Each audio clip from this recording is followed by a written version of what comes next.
Dale, bueno, ya presentaste un poco, me laburo en Bellamar Estancias, que es una empresa que tiene ya larga trayectoria en el sector. La empresa tiene campos en el país, desde Salta, pasando por Formosa, Córdoba, hasta el sudeste bonaerense, que es donde yo estoy en Lobería, en la estancia del Bonete, que es parte del grupo Bellamar.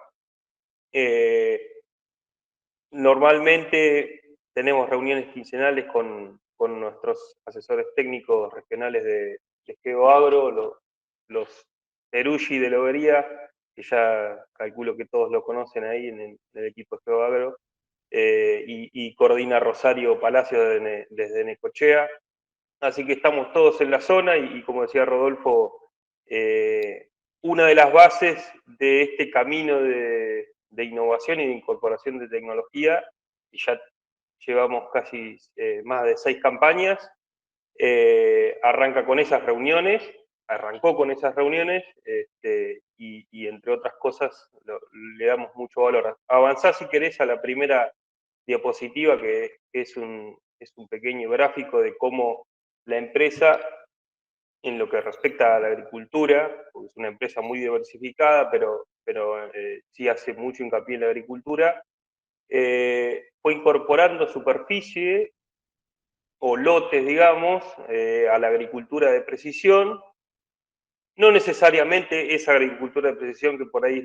el concepto normal que hay, es la variación de insumos, la aplicación variable de insumos. En realidad, esa escalerita que mostró Rodolfo es el camino hacia la agricultura de precisión y los pasos que fuimos dando, que en ese gráfico es como si fuera un crecimiento lineal, ejemplificado con la superficie, pero sí, de a poco fuimos incorporando práctica a práctica. Pasarlo, si querés, a la siguiente, que tiene simplemente ejemplos de cómo fuimos incorporando la agricultura de precisión a cada lote, arrancando, como siempre, por los mapas de productividad, que es esa primera figura que ven ahí, que es el puntapié inicial para arrancar a laburar. Después ese mapa lo vas trabajando de manera de poder lograr ambientes consolidados, productivos dentro de cada lote. No es una forma de simplificar, sí es una forma de poder trabajarlos de mejor manera y darle por ahí a la maquinaria que se tiene que adaptar a esos mapas un poco más de tiempo para no tener que ser tan preciso de una, ¿no? Que después nos dimos cuenta con el correr del tiempo que hasta podíamos armar, que es lo que sigue, son las prescripciones, que si le das clic va a aparecer un ejemplo. Tranquilamente podíamos adaptar las prescripciones a los mapas de productividad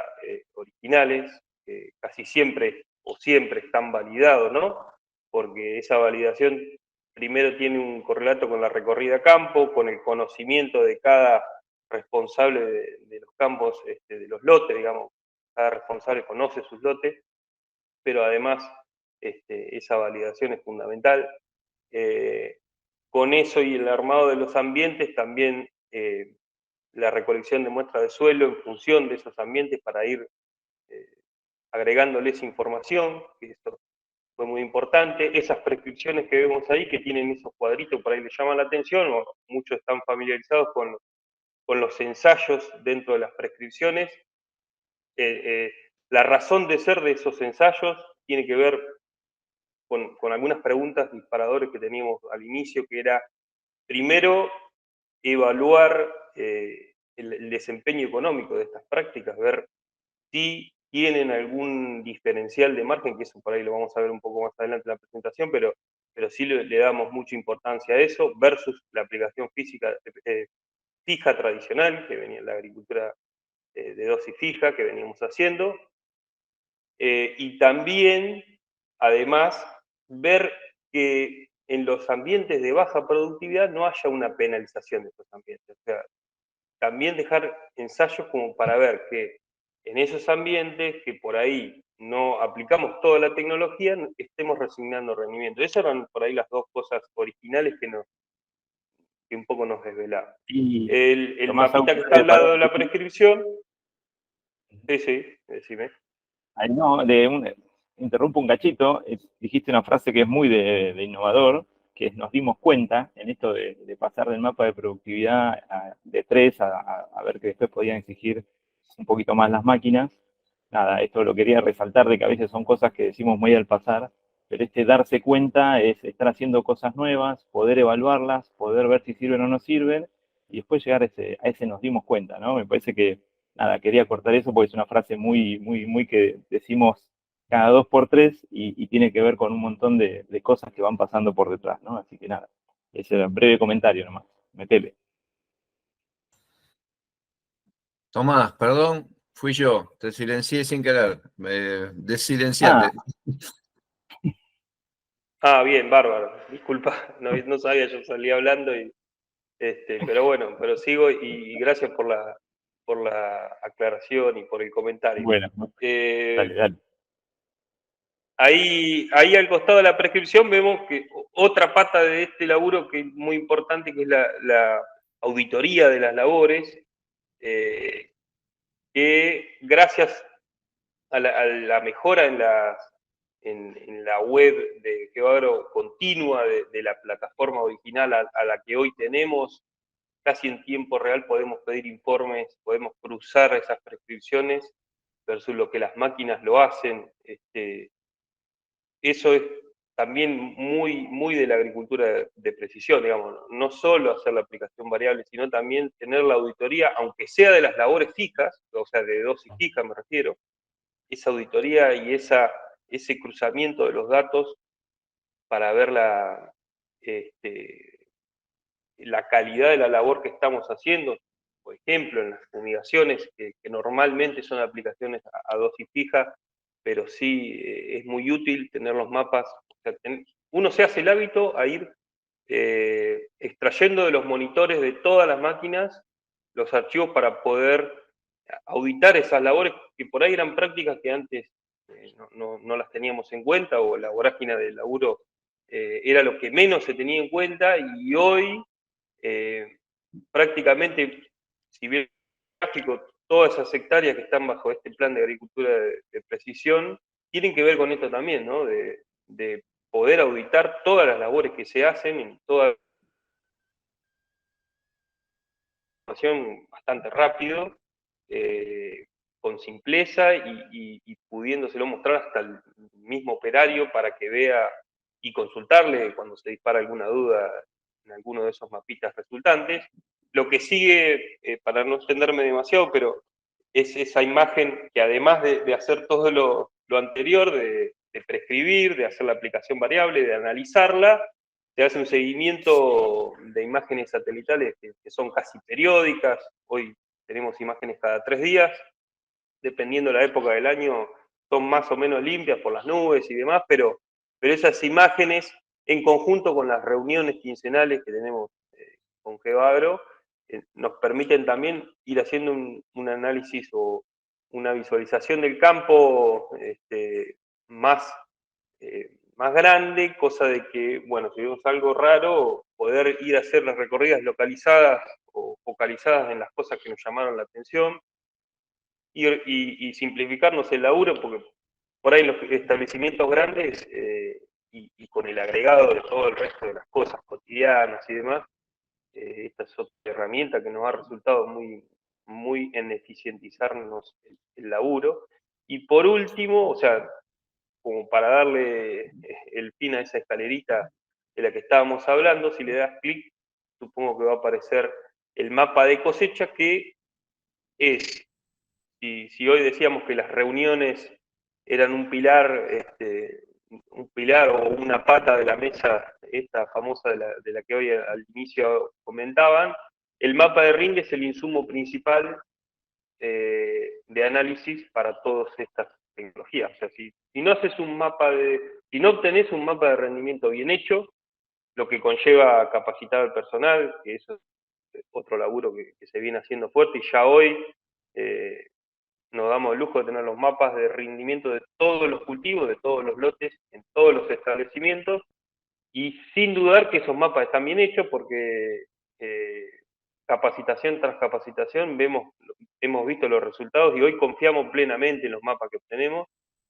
De esos mapas extraemos la información para llegar al análisis, que es el siguiente cuadro que está dentro de los informes que nos arroja la web de GeoAgro, la plataforma Campo 360, que es un primer análisis de ese mapa de rinde cruzado. Eso es un bolonqui de colores y de números que solamente probablemente lo entendamos nosotros, pero la idea es ver el rinde de cada una de esas parcelas que planteamos, de cada uno de esos ambientes, y a partir de ahí,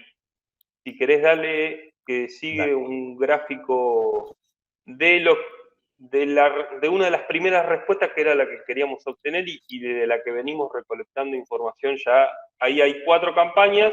La quinta, que es la campaña 23-24, está en análisis porque recién hoy estamos levantando la soja, nos queda todo el maíz para levantar en casi todos los campos, pero básicamente esos son los resultados de diferencial de margen, o sea, la diferencia entre el margen bruto de los lotes tratados con agricultura de precisión o con aplicación variable de insumos versus las parcelas que en muchos casos simbolizaban el manejo fijo o trataban de darnos un número orientativo de lo que hubiese rendido el lote si hubiese sido manejado con agricultura a dosis fija. Y vemos, bueno, ahí a grandes rasgos los cultivos de gruesa, que son maíz y girasol, que por ahí son en donde más tecnología aplicamos, donde más fácil es aplicar tecnología, o donde más redituable es aplicar tecnología, y están muy consolidados en ese diferencial de margen campaña a campaña. Por ahí en los cultivos de fina lo que venimos viendo es que, sobre todo como hemos laburado en la aplicación variable de nitrógeno, y en muchos casos es al voleo, probablemente ahí haya algún tipo de ruido en los resultados que obtenemos. También en esa última campaña 22-23, que es la parte de arriba de esa pared, de ese gráfico, estuvo muy afectada por una sequía, que la sequía grande que tuvimos la campaña pasada no está en curso, sino la anterior. Acá en esta zona, en la zona sudeste de la provincia de Buenos Aires, tuvimos una sequía bastante pronunciada en el ciclo de fina, y en la gruesa tuvimos un año muy, muy favorable. Pero bueno, en ese caso, ahí tenemos esos resultados que por ahí no se condice con los años anteriores. Pero sí, por ahí comentarles brevemente que en los cultivos de fina sí estamos viendo algo que venimos haciendo hace, bueno, la campaña 22-23 muy poquito, y ya esta campaña sí apostamos fuertemente a hacer aplicación variable de fósforo a la siembra en los lotes que van a cebada, trigo, partiendo de mapas de fósforo que pueden ser más o menos precisos. O sea, podemos partir de un mapa de fósforo hecho por una grilla de muestreo, que es algo bastante costoso, que se hace una muestra por hectárea, que es muy detallado, y en esta zona, como el cultivo de papa es un antecesor frecuente,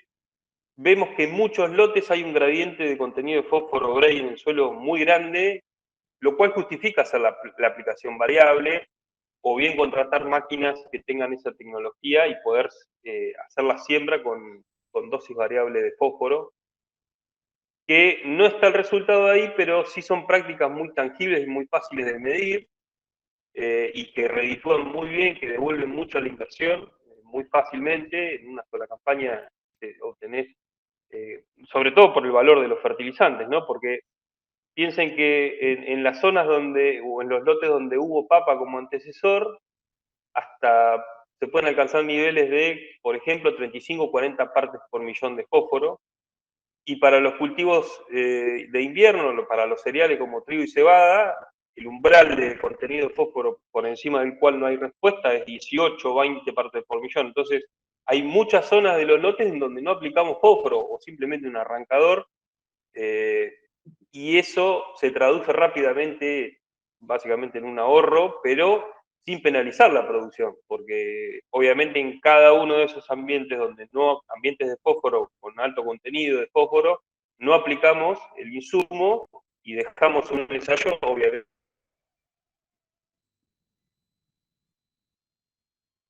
para corroborar que lo que pensamos a priori es cierto, y eso realmente tiene su rédito. Pasala si querés, que es un poquito más referido a esto. Por campaña y todas las prácticas mezcladas, o sea, ver un poco la dispersión de los resultados que fuimos obteniendo. Bueno, partimos de una caja chiquita en la 19-20 porque eran pocos los lotes que analizamos y también los resultados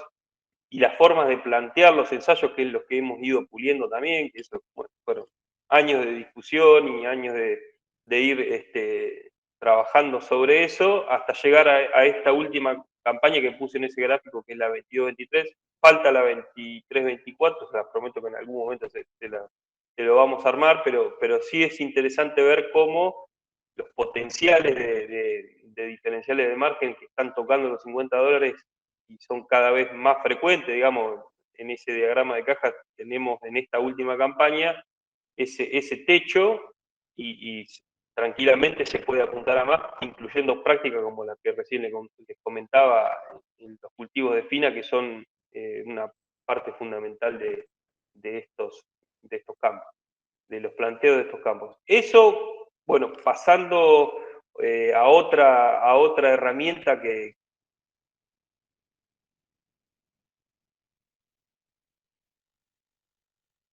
por ahí para algunos significa simplemente un número de análisis o algo para que no se le da demasiada importancia, pero en nuestro caso, este laburo que hacemos, que lo venimos haciendo en todos los campos y para toda España, la idea es proveerle a quien se ocupa de la venta de granos en la empresa de un dato confiable y la idea fue inicialmente dar un dato cada vez más certero de eso, relevando grandes superficies, muchos cultivos en el medio y teniendo la información, en nuestro caso, 30, 40 días antes de la cosecha, lo cual permite a veces hacer alguna diferencia con las ventas o manejar las ventas de forma distinta o con más seguridad para quien vende que se encarga de las ventas. Es un dato importante. Básicamente, el procedimiento es con un informe que se pide en la plataforma de GeoAgro, el campo 360, que es el informe zona por índice, que se basa en imágenes de NDVI, que otra cosa de la que fuimos aprendiendo con el correr del tiempo es, normalmente uno tendería a ver iría a ver las imágenes de NDVI de los lotes a floración o cercano al periodo crítico, y lo que hemos aprendido que la imagen que mejor se adapta para hacer una mejor caracterización de la zona o mejor diferenciación, que haya contraste entre las zonas, es una imagen que esté entre la floración y la madurez del cultivo. O sea, ver una imagen en donde ya el periodo crítico ya se consolidó dentro del lote. Si hubo algún estrés, si hubo diferencias de productividad en el lote, ya están consolidadas y ya está contrastada dentro del lote como para poder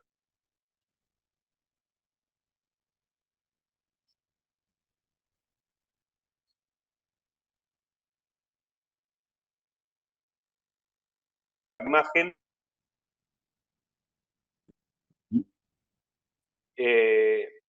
Eso se va a campo, cada cultivo tiene su forma de medir la estimación de rinde, porque eso podemos estar hablando un montón de tiempo, no tiene sentido, pero cada cultivo, ahí está el maíz, pero la soja hemos ido también puliendo la forma de medir en soja como para tener el dato físico más acertado, porque toda esta información de campo se vuelca en un Excel, todavía se vuelca en un Excel, y además hay que ver, nosotros también hemos ido utilizando, por ejemplo, pesos de mil en muchos de los cultivos. Era una de las variables, por supuesto, 1000 granos son las dos variables que conforman el rinde en todos los cultivos, y el peso de los granos siempre fue una discusión. Entonces, ya, si querés pasar a la siguiente, tenemos ese gráfico muestra todas las campañas, cultivo por cultivo, y el porcentaje diferencial entre lo estimado y lo real. O sea, hemos ido tomando cada dato, por cada cultivo y todos los años para poder comparar y llegar a este gráfico, que la tendencia en casi todos ellos es de haber reducido el porcentaje de diferencia. En algunos cultivos le erramos más que en otros. En soja fue bastante difícil, sobre todo por la diferencia que hay en el peso de los 1000 granos entre las distintas variedades, las zonas, el año, porque en sí la soja el llenado de grano es muy importante, entonces para llegar a un resultado confiable también tuvimos que discutir y laburar mucho, pero en sí esa fue la idea original. Hoy, si te pasás a la siguiente, sacando, bueno, así quedan la plataforma después de cada una de las estimaciones de rinde en todo el campo. En el campo que estoy yo, pero les podría poner de los otros campos también, es igual. Y ahí, ese gráfico de caja por ahí simboliza un poco mejor, o se ajusta mejor a lo que hemos ido logrando con esto de la estimación de rinde. Que esas diferencias, esa distribución se ha ido reduciendo y se ha ido bajando cada vez más, llegando a esta última campaña, que les tengo que decir que ahí falta, o sea, ya tenemos las estimaciones hechas de todos los cultivos, faltarían los rendimientos reales de soja y de maíz para compararlos, porque estamos en plena cosecha de soja y el maíz le falta un tramito todavía, pero sí confiamos en que esos resultados se va achicando cada vez más, que sí vamos a lograr estar más o menos 5% en todos los cultivos con una información confiable para quien la necesita. El cereal está todo el año laburando con eso y él nos ha transmitido que es algo que él confía y que utiliza ese dato con habitualidad para hacer los mejores negocios. Si querés pasar a la siguiente, que es simplemente mencionar que además de el camino que venimos recorriendo y las cosas que hemos ido yendo en nuestro laburo, es esto de los tableros, básicamente con el advenimiento de Big Data y de estas tablas dinámicas en las que volcamos todo lo anterior que vimos, que pasamos de esos Excel de lo que les hablo, o por ahí de los informes que bajamos de la plataforma, volcamos todo eso a estos tableros dinámicos. Hoy por hoy la empresa ha volcado casi toda la información de girasol, soja y maíz, que es la más fácil, le diría, y la que más representativo, o sea, la que tiene más datos representativos o datos más confiables, y en ellos recién el año pasado los empezamos a armar, o sea, nosotros empezamos a pasarle la información a Rosario, y Rosario lo fue armando de manera de incluir en esos tableros todos los campos de la empresa, eso es parte fundamental, y dentro de todos los campos de la empresa, prácticas de agricultura de precisión que hemos venido realizando con de cada ambiente, de cada tratamiento que hemos hecho. Incluye la parte de híbridos que nosotros lo utilizamos mucho, por ejemplo, el año pasado para armar las prescripciones de siembra de maíz y de girasol, porque siempre es una discusión entre, por ejemplo, el semillero que nos propone una densidad X y nosotros que nuestra experiencia y nuestro conocimiento del campo nos hace querer sembrar X-1, entonces estos tableros también nos sirve para hacer la discusión más fluida y decirle, mirá, bueno, este híbrido en estos 3 establecimientos tuvo este comportamiento en estas densidades, los ensayos que vos nos propusiste con estas densidades rindieron esto, obviamente la base es el mapa de rendimiento, o sea, sin mapa de rendimiento todo esto no existiría, por eso les decía que era tan importante. Y bueno, estamos laburando en esto de los tableros, no hace mucho, porque arrancamos la campaña pasada. Este año vamos a seguir fortaleciéndolo y haciendo hincapié. Y creo que nada más en esta presentación no hay mucho más para Muy bueno, Tomás. contarles. Traté de ser lo más expeditivo.